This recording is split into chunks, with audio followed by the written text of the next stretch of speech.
Hello friends, एक बार फिर आपको बहुत बहुत स्वागत है आपकी अपनी यूट्यूब चैनल डीएलएड वाला में। और दोस्तों, आज की इस क्लास में हम आपके लिए लेकर हाजिर हो चुके हैं यूपी डीएलएड थर्ड सेमेस्टर के मॉडल पेपर को। और ये सब्जेक्ट रहेगा आपका साइंस यानी कि विज्ञान का।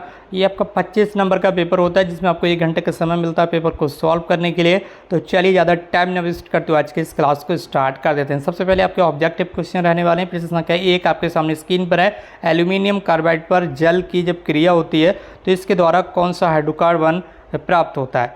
तो एल्यूमिनियम कार्बाइड पर जब आप जल की क्रिया कराएंगे तो कौन सा जो हाइड्रोकार्बन है वो उत्पन्न होगा, उसका नाम होगा आपका मीथेन। क्या होगा? मीथेन। ठीक है, क्या नाम होगा उसका? मीथेन।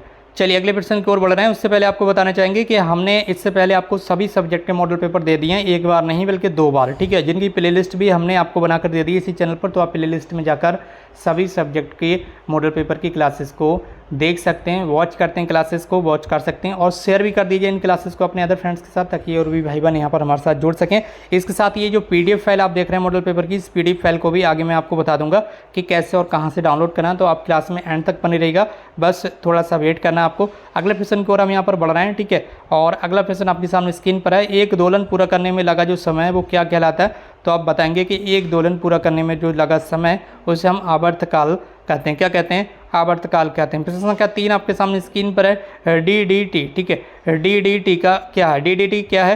तो आप बताएंगे डीडीटी क्या है। ठीक है, डीडीटी क्या है? ये एक कीटनाशी है। क्या है? एक कीटनाशी है। ठीक है, डीडीटी क्या है? एक कीटनाशी। प्रश्न संख्या 3 का राइट आंसर लगाएंगे आप ऑप्शन बी। ठीक है, इसके बाद प्रश्न संख्या 4 आपके सामने स्क्रीन पर है। इसमें आपसे पूछा जा रहा है कि विरक्कों का कार्य क्या है। ठीक है, जो विरक्क होते हैं उनका कार्य क्या होता है। ठीक है, तो आप बताएंगे कि जो विरक्कों का कार्य होता है वो होता है उत्सर्जन। ठीक है, विरक्कों का कार्य क्या होता है?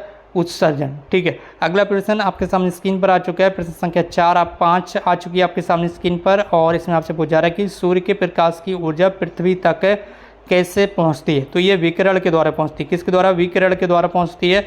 सूर्य की जो प्रकाश की ऊर्जा है वो पृथ्वी तक विकिरण के द्वारा पहुंच जाती है। इसके बाद अब यहाँ से अति लघु उत्तर प्रश्न स्टार्ट हो चुके हैं, तो इसी बात पर कर दीजिए इस क्लास को ज़्यादा से ज़्यादा शेयर। और अब हम आपको बताने जा रहे हैं कि इस पीडीएफ फाइल को आप डाउनलोड कर सकते हैं हमारे टेलीग्राम ग्रुप से। और टेलीग्राम ग्रुप की लिंक इस वीडियो के कमेंट बॉक्स में दी गई है। फटाफट जाकर टेलीग्राम ग्रुप को ज्वाइन कर लीजिए और इस क्लास को आप शेयर भी कर दीजिए। बाकी इस पीडीएफ फाइल को भी आप वहीं से डाउनलोड कर सकते हैं। सभी मॉडल पेपर की पीडीएफ फाइल वहाँ पर आपको मिल जाएंगे और बाकी क्लासेस के लिंक भी वहीं पर आपको मिल जाएंगे। तो यहाँ पर आपको मॉडल पेपर उपलब्ध करा दिए हैं। सभी मॉडल पेपर के एक नहीं 2 मॉडल पेपर हमने आपको उपलब्ध करा दिए हैं सभी सब्जेक्ट का। और ये तीसरा मॉडल पेपर आपको दिया जा रहा है जिसकी प्लेलिस्ट भी हमने आपको यूट्यूब चैनल पर बनाकर दे दी। तो प्लेलिस्ट में जाकर भी आप देख सकते हैं। प्रश्न संख्या 6, पेट्रोलियम को द्रवित सोना यानी कि लिक्विड गोल्ड क्यों कहा जाता है? जो पेट्रोल होता है उसको लिक्विड गोल्ड, क्योंकि आपको पता है पेट्रोल की जो कीमत है वो बहुत ही ज़्यादा है। ठीक है, पेट्रोल को द्रव सोना इसलिए कहा जाता है क्योंकि ये महंगा होता है। कैसा होता है भैया? ये महंगा होता है और दिन ब दिन इसके जो प्राइस हैं वो लगातार बढ़ते जा रहे हैं। प्रश्न संख्या 7 आपके सामने स्क्रीन पर है। इसमें आपसे पूछा जा रहा है कि मरुस्थलीय पौधों की जड़ों की विशेषताएं बताइए। तो मरुस्थलीय पौधों की जड़ें अत्यंत विकसित होती हैं।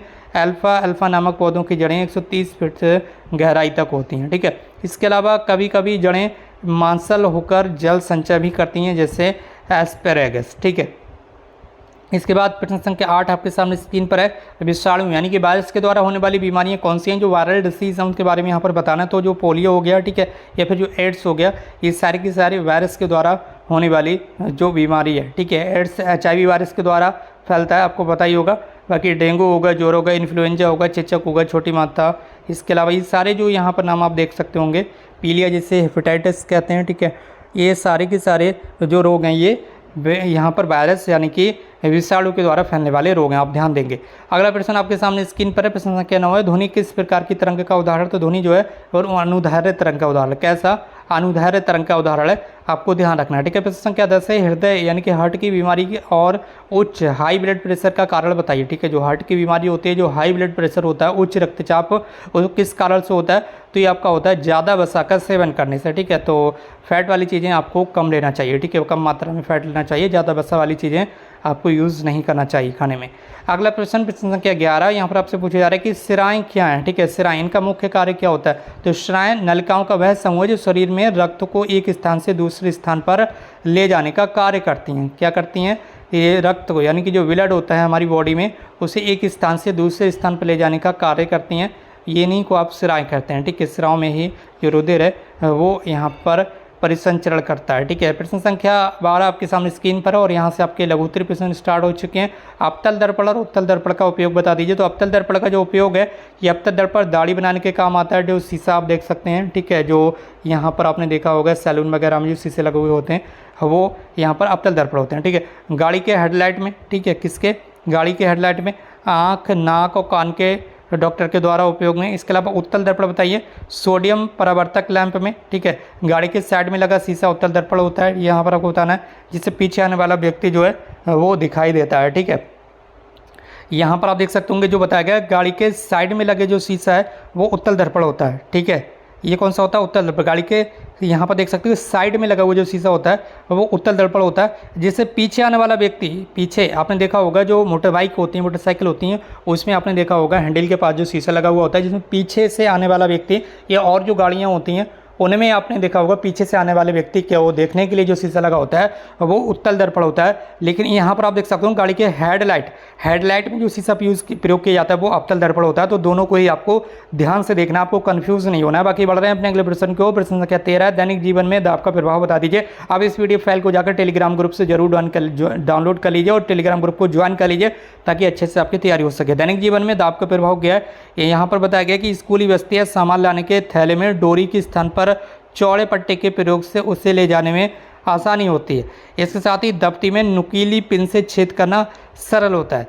इसके साथ ही आगे पॉइंट 3 बताया गया, सेब को धारदार छुरी से काटने पर आसानी से कटता है।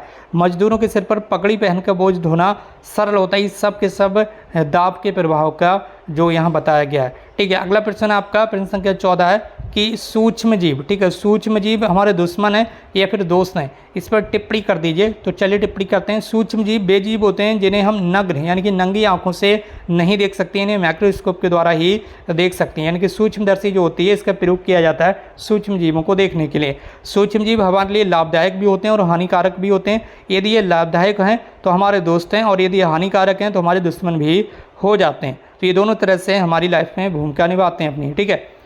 आगे यहाँ पर बताया गया कि कुछ सूक्ष्म जीवाणु हमारे लिए अत्यंत लाभदायक होते हैं। ये निम्न प्रकार लाभदायक हैं जिसकी जीवाणु भूमि को उर्वरा शक्ति बढ़ाने में मदद करते हैं, ठीक है। इसके अलावा जीवाणु दूध को दही में बदल देता है।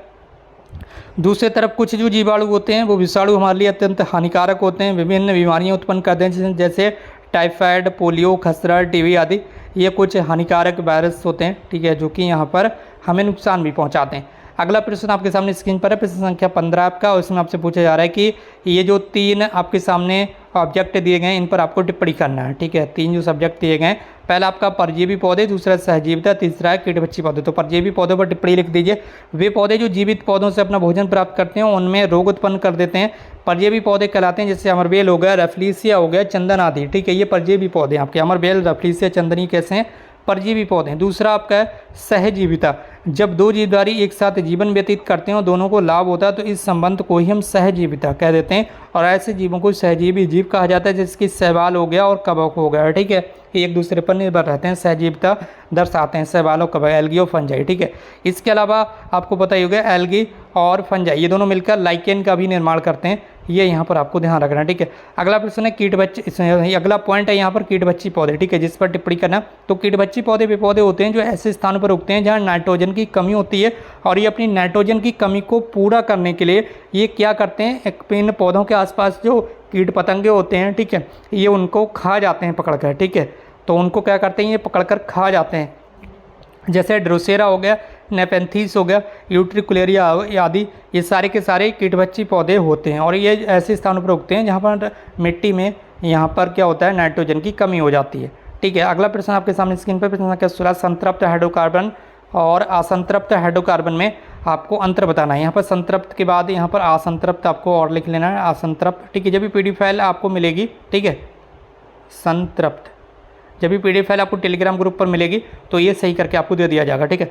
तो चलिए यहाँ पर देख लेते हैं। असंतृप्त हाइड्रोकार्बन वे हाइड्रोकार्बन यौगिक जिनमें कार्बन के मध्य एकल बॉन्ड यानी कि सिंगल बॉन्ड होता है, संतृप्त हाइड्रोकार्बन कहलाते हैं, जिसकी मेथेन और एथेन, ये कैसे हैं, ये संतृप्त का हाइड्रोकार्बन है। असंतृप्त हाइड्रोकार्बन वे होते हैं जैसे हाइड्रोकार्बन जिनमें कार्बन, ठीक है, ये कार्बन के मध्य यदि सिंगल बॉन्ड होता है तो ये संतृप्त होगा, और यदि ये कार्बन के मध्य डबल बॉन्ड होता है, ठीक है, तो क्या कहते हैं, डबल बॉन्ड होता है तो असंतृप्त हाइड्रोकार्बन कहलाते हैं, जिसकी एसिटिलीन और एथिलीन हो गया, एसिटिलीन हो गया, इनमें कार्बन कार्बन के मध्य यहाँ पर डबल बॉन्ड पाया जाता है। ठीक है, इसके बाद प्रश्न संख्या 17 आपका। प्रश्न संख्या 17 में आपसे पूछा जा रहा है कि मधुमेह के रोगियों को अपनी जीवन शैली में क्या बदलाव करना चाहिए। जो मधुमेह, जो डायबिटीज़ रोगी होते हैं, उन्हें अपनी जीवन शैली में किस तरह से चेंजेस करना चाहिए। तो सबसे पहले तो बिल्कुल धूम्रपान छोड़ देना चाहिए, बीड़ी तंबाकू इस तरह से जो कुछ भी सिगरेट वगैरह यूज़ करते हैं वो बिल्कुल उसे अलविदा कह देना चाहिए। दूसरा पॉइंट है पर्याप्त नींद लेनी चाहिए। तीसरा पॉइंट है शारीरिक व्यायाम करना चाहिए 150 मिनट प्रति सप्ताह। चौथा पॉइंट है आहार में करेला, जौ, गेहूँ, लहसुन, जामुन आदि का सेवन अवश्य करना चाहिए। पाँचवा पॉइंट है एरोबिक्स, तैराकी, जिम्नास्टिक और तेज चलना को जीवन शैली में शामिल करना चाहिए। छठा पॉइंट है नियमित ग्लूकोज स्तर की आपको जांच करते रहना चाहिए। प्रश्न संख्या 18 आपके सामने स्क्रीन पर आ चुका है। उसमें आपसे पूछा जा रहा है कि पर्यावरण संरक्षण से आखिर आप समझते क्या हैं और आप पर्यावरण को कैसे संरक्षित करेंगे। यहाँ पर आंसर बताया गया कि पर्यावरण संरक्षण क्या है। पर्यावरण शब्द दो शब्दों एनवायरन तथा मेंट से मिलकर बना है, जिसका अर्थ है घेरना। ठीक है, प्रकृति में वायु, जल, मृदा, पेड़ पौधे तथा जीव जंतु सभी सम्मिलित होकर पर्यावरण बनाते हैं। वर्तमान में पर्यावरण मानवीय क्रियाकलापों के चलते अत्यंत प्रदूषित हो गया, अतः इसमें संरक्षण की महत्व आवश्यकता हो गई है। ठीक है, बहुत ही ज़्यादा आवश्यकता हो गई इसके संरक्षण की। पर्यावरण संरक्षित करने के लिए सबसे अधिक आवश्यकता प्रत्येक प्रकार के प्रदूषण को समाप्त करने की है, जैसे सल्फर डाइऑक्साइड पर नियंत्रण रखना चाहिए। इसके अलावा विद्युत चलित, बैटरी चलित वाहनों का आविष्कार करना चाहिए। ठीक है, जो इलेक्ट्रिसिटी यूज़ करते हैं वाहन, ठीक है, जो इलेक्ट्रिसिटी से यूज़ करके उन्हें चार्ज किया जाता है, तो ऐसे वाहनों को यहाँ पर प्राथमिकता देनी चाहिए। इसके अलावा जल स्रोतों को गंदा करना बंद कर देना चाहिए। बिल्कुल जैव प्रदूषण को पूर्णतः रोकना चाहिए। हानिकारक गैसों के उत्सर्जन पर रोक और अधिकाधिक वृक्षारोपण लगाना चाहिए। पर्यावरण संरक्षण के लिए सबसे महत्वपूर्ण कदम माने गए। यहाँ आपके ऑब्जेक्टिव क्वेश्चंस की आंसर की दे दी गई है, तो आप इस वीडियो फाइल को जाकर डाउनलोड कर लीजिए टेलीग्राम ग्रुप से। टेलीग्राम ग्रुप की लिंक इस वीडियो के कमेंट बॉक्स में उपलब्ध है। बाकी दोस्तों आज की इस क्लास को यहीं पर समाप्त करते हैं। हमसे जुड़ने के लिए बहुत बहुत धन्यवाद। Thank you so much for connecting with us.